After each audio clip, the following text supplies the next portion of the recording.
Hello mga karelasyon, gusto mo ba yung feeling na lagi kang hinahabol ng isang lalaki? So ladies, kung interesado kang malaman ang mga ito, manood ka.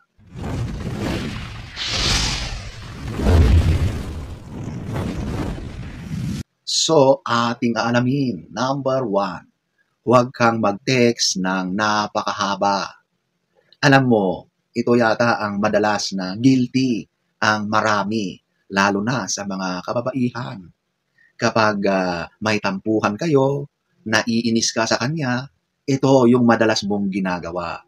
Yung ibinubuhos mo na lahat, yung sentimento mo sa text. At ang nangyayari ngayon ay parang nagiging nobela na o isang libro na yung sobrang haba-haba ng text mo. Alam nyo ang mga lalaki, direct to the point ang mga lalaki. Ayaw nila ng paligoy-ligoy.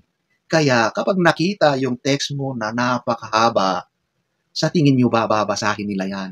Hindi. Siguro yung mga umpisa lang ng text, yun lang ang babasahin. Pero the rest, wala na yan. Tamad yan magbasa ng mga ganyan. Tsaka alam na nila kung ano ang magiging laman ng iyong napakahabang text na yan. Okay? At tsaka kapag ganyan ka kung mag-text, nawawalan ng gana yung lalaki. Kasi parang ang dating mo ay desperada.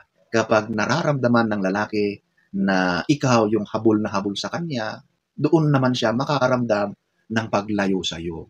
So sa halip na ganyan ang gawin mo, mas maganda, manahimik ka na lang. Kung magte-text ka lang, ay huwag ganyang mahaba. Maiksi lang, pero punong-puno ng mensahe. Kapag ganoon, mas magiging interesado pa yung lalaki. Kasi nakikita niya na pinapahalagahan mo yung sarili mo. Hindi ka nagpapakita ng desperation sa kanya. Hindi ka padalos-dalos. Kaya mong kontrolin yung emotions mo. At kapag hindi mo ginagawa yung mga ganyan, mas matutuwa pa yung lalaki. At doon siya mas mag-i-invest ng oras para sa'yo. Pupuntahan ka, gusto kanyang makita araw-araw. Kaya iwasan or huwag mo nang gawin yung mag-text ng napakahaba-haba. Okay? Number 2, maging flirty. Ito yung nagiging naughty ka. Okay?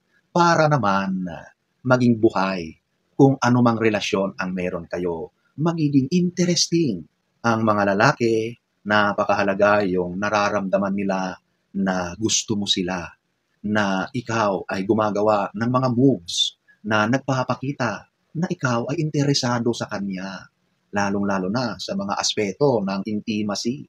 Kaya paminsan-minsan, yung mga paglalambing mo, dagdagan mo ng mga bagay na medyo naughty, na medyo kapag nakita ka sa ganyan, talagang siya ay makakaramdam ng sobrang pagnanais.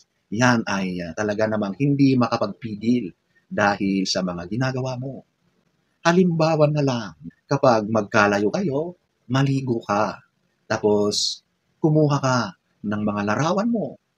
And then, isend mo sa kanya. Okay? Sa mga ganitong simpleng gagawin mo, sigurado na maging sabik na sabik yan sa'yo.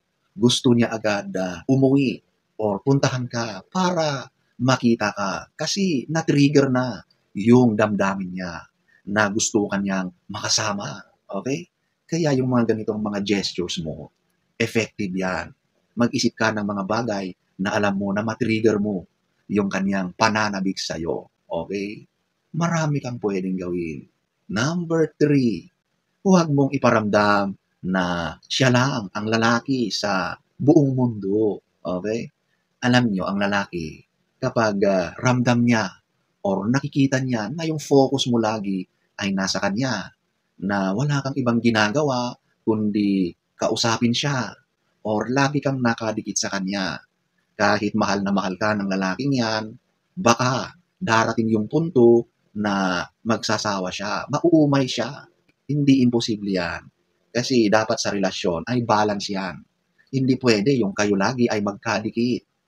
Masarap yung pakiramdam na ipinaparamdam mo sa kanya na siya lang yung mahal na mahal mo. Pero kapag ganun na lang araw-araw, wala ka na bang ginagawang iba?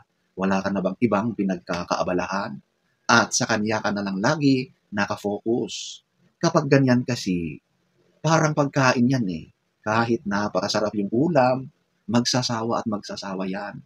Ganon din sa relasyon. Mas maganda kung meron kang ibang ginagawa. Libangin mo yung sarili mo sa ibang mga bagay. Magpakabisi ka. Humanap ng ibang pinagkakaabalahan. Kapag ganito na nakikita ng lalaki, yan naman ang hahanap ng paraan para magkaroon kayo ng quality time. O eto na yung parang naghahabol siya. Kasi namimiss niya yung mga oras na magkasama kayo. Kasi meron ka ng mga ibang bagay na pinagkakaabalahan. Okay? Number 4, huwag mong ibigay agad-agad. So, alam naman natin na sa isang relasyon, hahantong at hahantong kayo sa bagay na yan. Pero hanggat maari, kung kaya mong pigilan, huwag mo naman agad-agad ibigay sa kanya. Ang lalaki, kapag may isang bagay na hindi pa niya nakukuha, mas lalo yan magpupursigi, mas lalo yang manggigigil, mas mag-e-effort pa para suyuin ka, para ibigay yung oras niya, yung panahon sa'yo. Okay? Kasi yung isang bagay na hindi pa niya nakukuha, yon ang napakalaking driving factor para mas lalo siyang magpupursigi sa'yo. Kaya hanggat maari, huwag naman ganun kabilis. Medyo magpakipot ka. Medyo pahirapan mo hanggat maari. Okay? Pero kapag nangyari na yon at naibigay mo na yung bagay na inaasam ng lalaki na yan, huwag namang lagi-lagi or paulit-ulit mayat maya, okay? Huwag ka laging available. Huwag mo siya laging pinagbibigyan sa aspeto na yan. Kapag ganoon, syempre, darating yung time na mamimiss niya ang bagay na yun. Mamimiss ka ng lalaki. At yun ang nagtutulak sa kanya para habulin ka. Kasi kapag lagi mong inihahain sa kanya nang walang ka-effort, lagi ka na lang dyan nakatihaya, sa tingin mo ba, hahabulin ka pa? Siyempre, hindi na. Kasi lagi ka nang nandyan. So, medyo pahirapan mo naman. Okay? Number 5, alagaan mo ang sarili mo, ang itsura mo. Ang mga lalaki, mga visual na nilalang yan. Kung ano yung nakita niya sa iyo, yan ang dahilan kung bakit ka nagustuhan. Kaya dapat inaalagaan mo yan. Kasi kapag naging kayo na at nagiging confident ka masyado, naging kampante ka masyado sa sarili mo, at nagpabaya ka na sa halip na inaayos mo ang sarili mo para sa kanya or para sa sarili mo, pinabayaan mo na. Kapag ganoon, malulungkot yung lalaki. Nawala na yung dating ikaw. Nagbago ka na. At dahil ang mga lalaki ay physical, mahalaga sa kanila yung nakikita nila, baka yan ay magbago. Baka yan ay mapatingin sa iba. Hindi ko naman sinasabi na ganun agad-agad. Pero nangyayari ang mga ganyan dahil ikaw na ay nagpapabaya sa sarili mo. Kaya ladies, hanggat maari ay alagaan mo yung katawan mo, yung itsura mo. Mag-effort ka pa rin para maging kanais-nais ka sa partner mo, sa lalaking minamahal mo. Hayaan mo yung iba dyan na nagpapakalosyang na nawawala na yung kanilang dating alindog. Huwag mo silang tularan. Ibahin mo yung sarili mo. At kapag ganyan ka, mas nagiging maganda ka na, mas nagiging kanais-nais ka sa paningin ng lalaking minamahal mo, at lagi-laging nasasabik sa'yo yung partner mo para sa sarili mo at para din sa partner mo. 2,000 years later.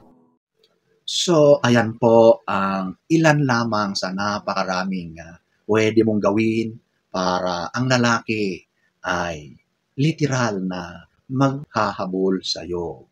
So, sana ay nagustuhan nyo ang ating topic for today. Next story time. Don't forget to subscribe.